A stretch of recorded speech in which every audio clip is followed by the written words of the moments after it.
네, 형제 자매 중에서 첫째냐 막내냐 또 외동이냐 아니냐에 따라서 성격과 행동이 특징 지어지기도 하는데요. 그렇게 특징 지어진 태도가 육아에도 영향을 미친다고요. 네, 그래서 몇째 아이냐에 따라서 교육법을 달리하는 이른바 서열 육아법이라는 것도 있습니다. 모은희 기자가 취재를 했습니다. 네, 자기가 몇째로 컸느냐에 따라서 육아 태도가 바뀌고요. 또 이게 아이의 성격을 형성하는 데까지도 영향을 줄 수 있다고요.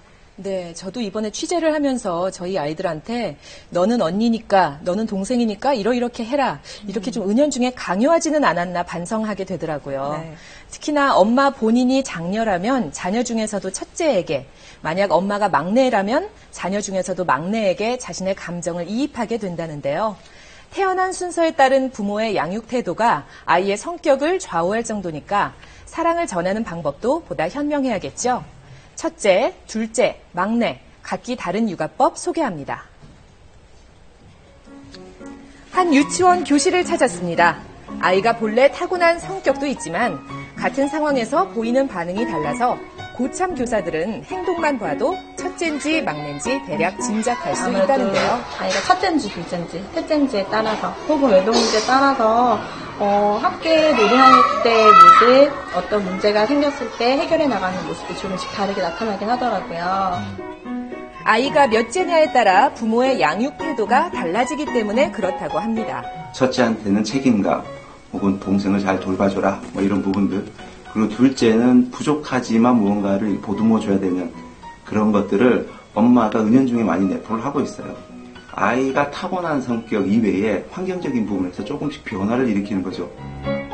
자, 그렇다면 첫째라서 또는 둘째라서 겪는 자신만의 고충들을 한번 들어볼까요? 누나가 쿠키를 다 뺏어갔어요. 누나는 자꾸 맨날 좋아하는데 장난 척해요. 주머니가 나니까 조용히 하라고 해요. 그런데 지원이는 엄마가 그런 얘기를 하시면 기분이 어떠니? 엄마 미워! 아이들을 키우는 엄마, 아빠도 참 어렵습니다.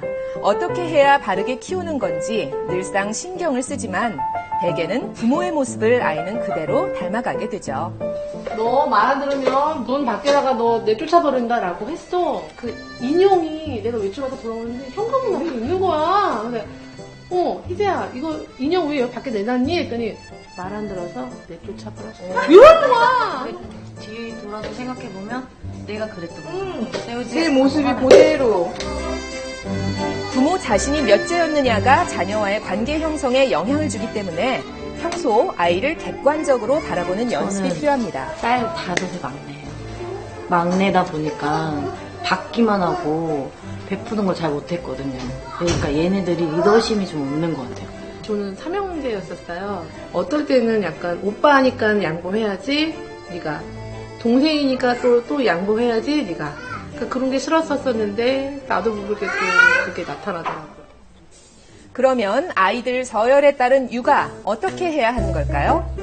삼남매네 집인데요.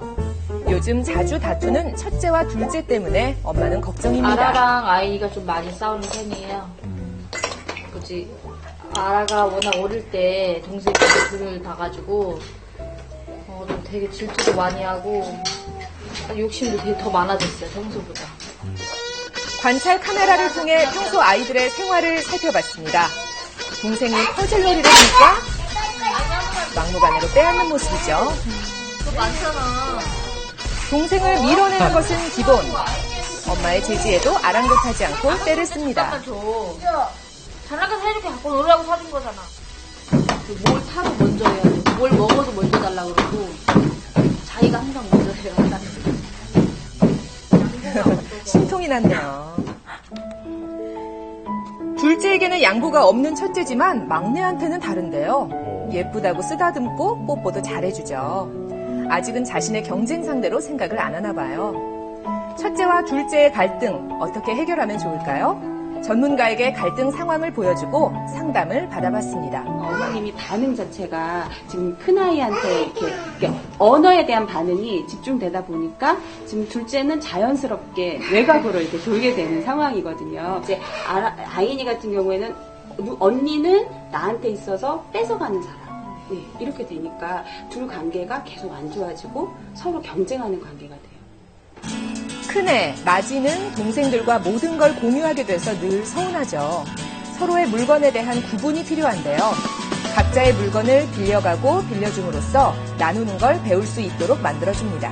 빌려주고 빌려오고의 개념을 알고 그걸 자꾸 하다 보면은 어머님 잘했어, 정말 멋진데 이런 반응들을 해주다 보면 점차 이제 개수가 일로 늘어날 거예요.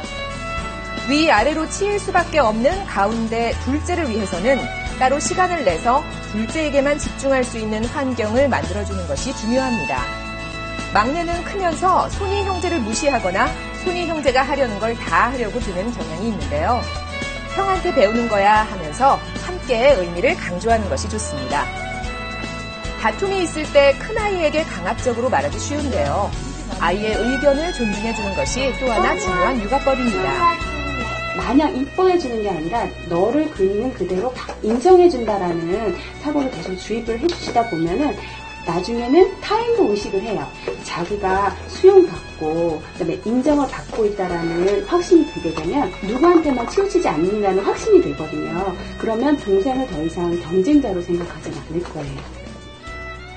늘 최선을 다한다지만 아이들이 느꼈을 서운함을 생각하니 엄마는 미안해집니다. 아이들 사랑하는 마음은 똑같은데 이게 저도 모르게 그렇게 행동이 나간 게 참 많이 반성하게 됐어요. 부모와 자녀 모두 행복해지는 서열 육아법으로 아이의 마음을 들여다보세요. 한 명 한 명 사랑한다고 꼭 안아주자고요.